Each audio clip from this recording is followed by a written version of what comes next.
Smokey reporting. I need it bad, son. This is Foxy Lady Bandit.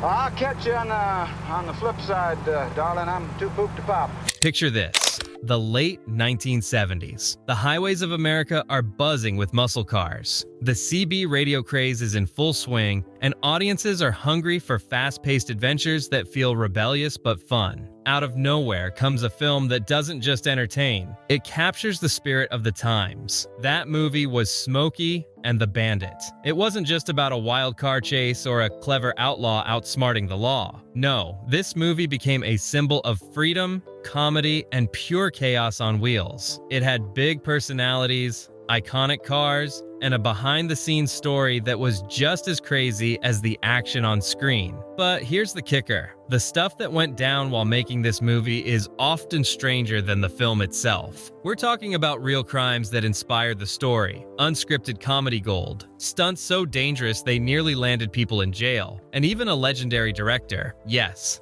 that director, who secretly adored the film. If you love discovering hidden stories from classic shows, make sure to smash that like button and subscribe. Trust me, you don't want to miss the amazing surprises we've got lined up, not just today, but in every episode we release. Here are 15 jaw-dropping facts you've probably never heard. Let's saddle up. Number 1.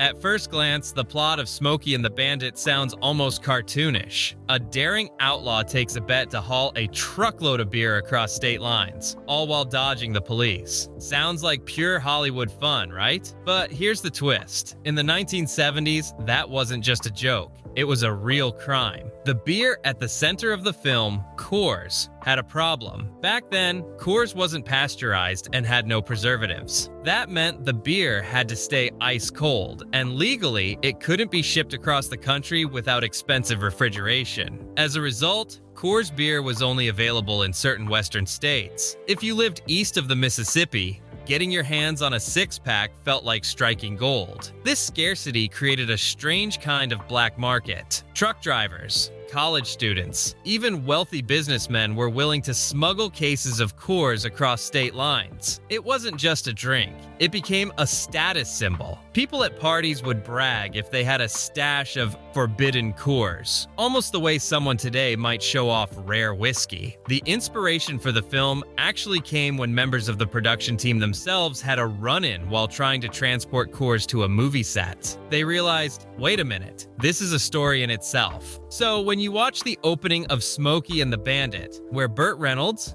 dressed in that iconic cowboy hat, agrees to haul a truck full of beer, you're not just watching a fictional setup. You're watching a slightly exaggerated version of something people were actually doing. It wasn't just entertainment. It was practically a documentary with a lot more car crashes. Number 2. By 1977, Burt Reynolds wasn't just a star. He was the star. His name alone could sell tickets, and he knew it. When Smokey and the Bandit went into production, Universal Pictures opened their wallet wide. They offered Burt over $1 million, more than the combined salaries of the rest of the cast and crew. To put it in perspective, at the time, that was one of the highest paychecks ever handed to an actor for a comedy. This decision sparked tension on set. Some people whispered that it was unfair. Others believed it was necessary because, let's face it, without Reynolds, there was no movie. And Burt knew it. He walked onto set every day with confidence, charm, and total control of the vibe. His presence sets the tone for the entire shoot. But then, halfway through filming, disaster struck. Universal panicked and slashed the budget. The crew worried the whole movie might collapse. Equipment was cut, extras were reduced, and corners were about to be cut everywhere. But Reynolds didn't flinch. He made it clear, if I walk, this movie dies. And he was right. Without him, there was no Bandit, no Trans Am, no magic. Universal gave in. They kept his paycheck intact, and the gamble paid off, because audiences weren't just watching a movie. They were watching Burt Reynolds at the height of his power, radiating the kind of charm that no one else could match. Number 3. Now imagine Smokey and the Bandit without Sally Field. Hard to picture, right? She brought humor, warmth, and heart to the film. But here's the shocking part. The studio didn't want her. To the executives, Sally Field wasn't the glamorous leading lady they imagined. She was known more for television work, and some execs said she wasn't flashy enough for the part. But Burt Reynolds saw something they didn't. He believed in her timing, her talent, and her ability to connect with audiences on a real human level. He personally fought to get her the role, and he didn't just win her the part, he also won her heart. During filming, Reynolds and Field began a real-life romance. Their chemistry on screen wasn't acting, it was genuine. They improvised lines together, cracked jokes between takes, and often blurred the line between performance and reality. The relationship moved fast, just like the film's chase scenes. Of course, like many Hollywood love stories, it didn't last. But the spark they created on screen is still one of the reasons Smokey and the Bandit feel so alive decades later. And here's a little detail for you. Years later, Reynolds admitted that his biggest regret in life was not marrying Sally Field. That's how much she meant to him. Number 4. When you rewatch Smokey and the Bandit, you can feel it, the undeniable spark between Burt Reynolds and Sally Field. Their laughter, the stolen glances, the way their banter feels unscripted. That's because it wasn't just acting. Behind the cameras, the two stars were falling for each other in real time. They shared trailers, exchanged inside jokes, and often improvised moments that slipped right into the final cut. Crew members noticed that sometimes the cameras would roll, and Burt and Sally were already deep into playful back and forths that didn't exist on the page. But here's the thing, while their chemistry was electric, their relationship was also turbulent. Both were strong personalities. Add the pressure of fame, the chaos of a fast-paced production, and the glare of the media spotlight, and cracks started forming. Their romance stretched beyond the film, into sequels, interviews, and endless tabloid speculation. But eventually, it was unraveled. Years later, Sally Field admitted that her relationship with Reynolds was one of the most complicated of her life. And when Burt Reynolds passed away in 2018, he said not marrying Sally was his biggest regret. Imagine that, a Hollywood icon with fame, fortune, and success, still haunted by the love he let slip away. It adds a bittersweet layer to every smile, every laugh, every glance they shared in that black Trans Am. Number 5.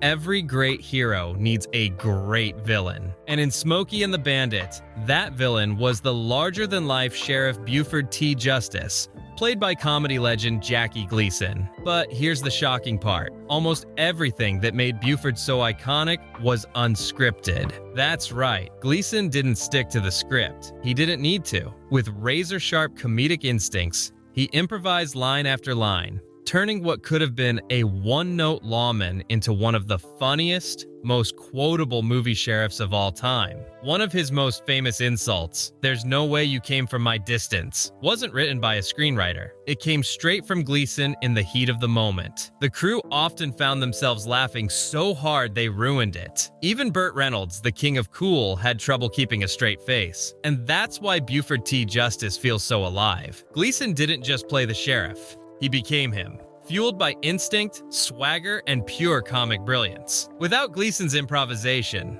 the movie might have had a villain, but thanks to him, it had a legend. Number 6. Here's something wild. The role of the Bandit's partner, the fun-loving truck driver known as the Snowman, almost didn't belong to Jerry Reed. Originally, the studio had other names in mind. They considered a handful of country musicians and actors, but none stuck. Days before filming, panic set in. The production needed a snowman, fast. That's when Burt Reynolds stepped in. He made one phone call, "Get me Jerry Reed." Reed was a country star, but he had never been expected to carry a major film role. Still, he showed up with no time to prepare. He threw on a cowboy hat, climbed into the rig, and within days, it was clear. He was the snowman. And Reed didn't just act. He brought music. During production, he wrote and recorded Eastbound and Down, the song that became the film's unofficial anthem. It was raw, catchy, and perfectly captured the rebellious spirit of the story. Think about it. The character of Snowman and the film's most famous song both came together at the last possible moment. A near-casting disaster turned into a stroke of genius. Jerry Reed didn't just play a role, he gave Smokey and the Bandit his soul. Number 7. Now, let's talk about where the unforgettable Sheriff Buford T. Justice actually came from. He wasn't just a figment of Jackie Gleason's imagination. He was based on a real person. Years earlier, Gleason had been pulled over by a loud, foul-mouthed Florida highway patrolman. The man's booming voice, colorful insults, and mix of authority and absurdity stuck in Gleason's memory. When it came time to create Sheriff Justice, Gleason dusted off that memory and brought it to life on screen. To sharpen the performance, Gleason even invited another Southern sheriff to hang out on set. He studied his accent, his posture, his mannerisms. What emerged wasn't a caricature, but an exaggerated reflection of a real-life lawman. That's why Sheriff Justice felt authentic. He wasn't born in a writer's room. He was pulled from the back roads of the American South and dropped directly into cinematic history. And that authenticity is exactly why audiences love to hate him. Number 8. You can't think of Smokey and the Bandit without picturing that sleek black and gold Pontiac Trans Am tearing down the highways. It was more than a car. It was a character. But here's the shocking truth. Those cars didn't survive the movie. Pontiac donated 4 brand new Trans Ams for the production. On paper, that sounded perfect. But Smokey and the Bandit wasn't a gentle Sunday drive. It was a demolition derby disguised as a comedy. High-speed chases, jumps, and dirt road slides put those cars through absolute punishment. By the time filming wrapped, all 4 Trans Ams were destroyed.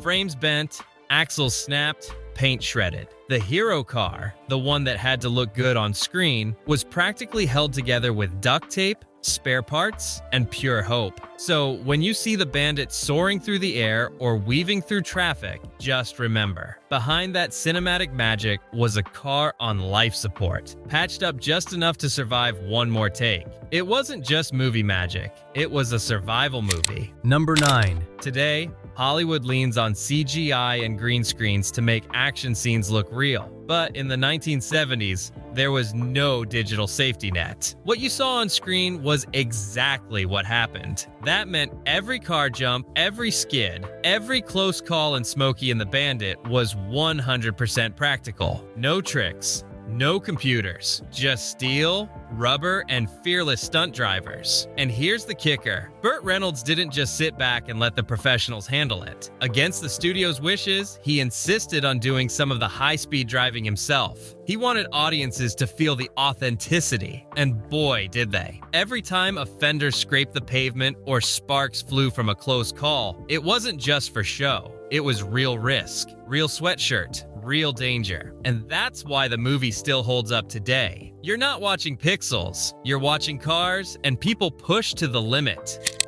Number 10. As wild as the movie's stunts were, there's one story that takes the cake. The day the crew almost got arrested for real. In one scene, the team blocked off a stretch of highway to film a chase sequence. Everything was going smoothly until a real police officer who had no idea a movie was being shot drove onto the set mid-take. What he saw looked like an illegal street race. Cars speeding recklessly, no permits visible, and chaos everywhere. So, what did he do? He flipped on his siren, jumped out of his car, and nearly arrested the stunt drivers on the spot. It took several frantic minutes for the crew to convince him this wasn't a crime spree, it was a Hollywood movie. By then, the take was ruined, but the story became legendary. Imagine being a stunt driver, pulled over mid-scene by a cop who thought you were committing actual felonies. That's how real Smokey and the Bandit felt, even to the police. Number 11. You'd think a movie with Burt Reynolds and high-speed chases would get the full backing of his studio. But surprisingly, Universal Pictures didn't believe in Smokey and the Bandit. From day one, executives assumed it would flop. They saw it as a regional comedy. something that might appeal to Southern audiences, but fail everywhere else. So halfway through production, they slashed the budget. The cuts were brutal. Crew members were let go, schedules tightened, locations reused. In many scenes, the cast and crew were winging it, trying to stretch pennies into dollars. But here's the irony. The studio underestimated just how many audiences would love it. When the film finally hit theaters in 1977, it exploded. It didn't just do well in the South. It became one of the biggest box office hits of the year, outgrossing films like Close Encounters of the Third Kind and Annie Hall. Universal gave up on it. The audience didn't. And that's why Smokey and the Bandit remains one of the greatest underdog stories in Hollywood history. Number 12. When audiences watched the Bandit and the Snowman laughing their way toward another wild run, it felt like the perfect ending. Fun, fast, and lighthearted. Exactly what people wanted. But here's something most fans don't know. That wasn't the original ending. The first version of the script closed on a much darker note. The Bandit was supposed to face the consequences of his outlaw life, reflecting on his choices in a slower, darker finale. It was grounded, but it wasn't fun. During filming, the cast and crew realized it didn't fit. After all the outrageous stunts and big laughs, why would the story end on a downbeat? It felt wrong. So they threw out the planned ending and improvised a new one right on the spot. No reshoots, no polished rewrites, just instinct. The result? A closing scene that captured the film's spirit. Rebellious, funny, and full of charm. And that last-minute change is one of the biggest reasons the movie left audiences groaning from ear to ear. Sometimes the best endings aren't written, they're felt. Number 13.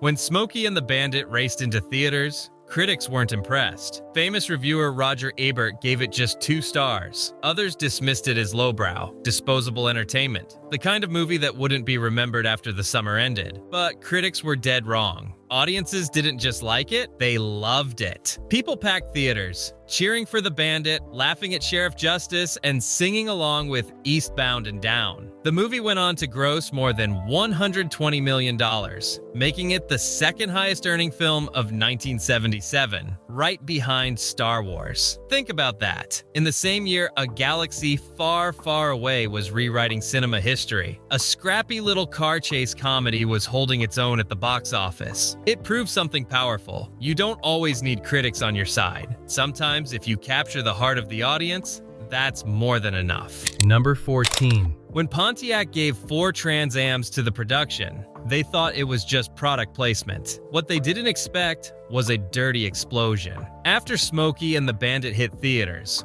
Trans Am sales skyrocketed. Dealers couldn't keep them on the lot. In some areas, sales nearly doubled within months. The car became a symbol of rebellion, speed, and coolness. Every young driver wanted to be like the Bandit, behind the wheel of a black and gold Trans Am with the Screaming Firebird decal on the hood. Even today, the 1977 Trans Am is considered one of the most iconic movie cars of all time. It wasn't just a vehicle, it was a dream machine, and Burt Reynolds made it look like it could fly. Number 15. When you think about fans of Smokey and the Bandit, you probably picture car enthusiasts, country music lovers, or folks who grew up in the South. But here's the twist. One of the movie's biggest admirers was none other than Alfred Hitchcock. Yes, that Hitchcock, the master of suspense, the man behind Psycho, Rear Window, and Vertigo. A director known for his meticulous storyboards, chilling thrillers, and psychological depth. On the surface, he had nothing in common with a rowdy car chase comedy about smuggling Coors beer across state lines. And yet, Hitchcock loved it. According to crew members and film historians, Hitchcock saw Smokey and the Bandit multiple times. He praised it not for its theme or its stars, but for something deeper, its timing. See, Hitchcock believed that comedy and suspense lived on the same principle: pacing. In suspense, you stretch time to build tension. In comedy, you collapse it to land the laugh. And when he watched Smokey and the Bandit, he saw both operating at full throttle. The chase sequences, perfectly timed beats of tension and release. Sheriff Buford T. Justice's insults, snappy, rhythmic, and always arriving at the exact right second. Even the quieter scenes between Burt Reynolds and Sally Field, they had the pacing of a screwball romance. For Hitchcock, it was a masterclass in rhythm. He reportedly called it a perfect piece of American filmmaking. Think about that for a moment. Here was one of the greatest directors of all time, known for building careers on shadows, staircases, and psychological terror, sitting back and admiring Burt Reynolds in a cowboy hat outsmarting a small-town sheriff. And that's the beauty of Smokey and the Bandit. It didn't need to be high art. It didn't need critical anything. It was pure entertainment. Fast, funny, and alive. The kind of movie that could win over not just the masses, but even the most unlikely of film legends. In the end, maybe that's the ultimate compliment. If a movie about beer smuggling and a talking CB radio can impress the master of suspense himself, then you know it's more than just a guilty pleasure. It's cinema magic, the kind that works no matter who's watching. Bonus. Of all the bizarre things that happened in the world of Smokey and the Bandit, nothing compares to what went down when the film was prepared for television. See, the original movie had a problem. Jackie Gleason's Sheriff Buford T. Justice was hilarious, but he was also, let's just say, very unfiltered. His insults and one-liners were loaded with colorful language that broadcast censors wouldn't allow on family TV. So the studio had a choice: cut the character's dialogue down until he barely spoke, or find a way to clean it up. They went with option 2, but instead of hiring a regular voice actor to dub over Gleason, they brought in a legend, Mel Blanc. Yes, the same man who gave the world Bugs Bunny, Daffy Duck, Porky Pig, and Fred Flintstone. The result? One of the strangest edits in movie history. Suddenly, Sheriff Buford T. Justice, this blustering, cigar-chomping lawman, sounded like he'd just stepped out of Saturday morning cartoons. Imagine the sheriff screaming at the bandit, but instead of Gleason's gruff, booming voice, you hear Bugs Bunny saying, "Hey, what's up, Doc?"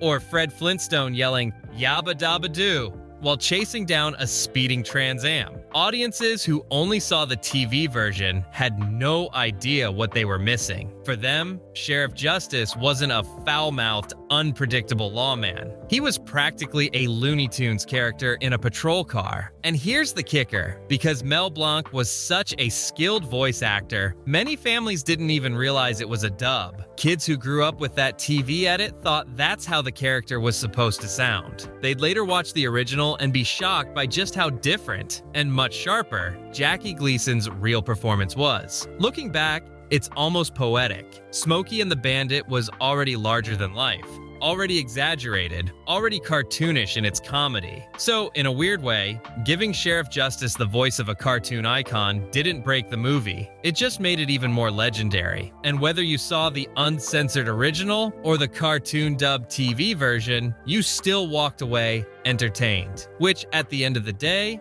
is exactly what the Bandit would have wanted. So there you have it. 15 wild, weird, and unbelievable facts, plus one cartoon-sized bonus about Smokey and the Bandit. It was a movie that started as a low-budget gamble and became a cultural phenomenon. A film that gave us legendary performances, one of the most iconic cars in cinema, and even a sheriff who once sounded like Fred Flintstone. And if a story like this can survive budget cuts, stunt mishaps, near arrests, and a Saturday morning cartoon dub, then it's no wonder it's still racing through pop culture decades later. Now, if you enjoyed taking this ride with me, do what the Bandit himself would have done. Keep the wheels turning. Tap that like button if you had fun, and hit subscribe so you don't miss the next chase. Trust me, we've got plenty more stories under the hood. Until then, keep your pedal down, your eyes on the road, and remember, sometimes the craziest stories aren't fiction at all.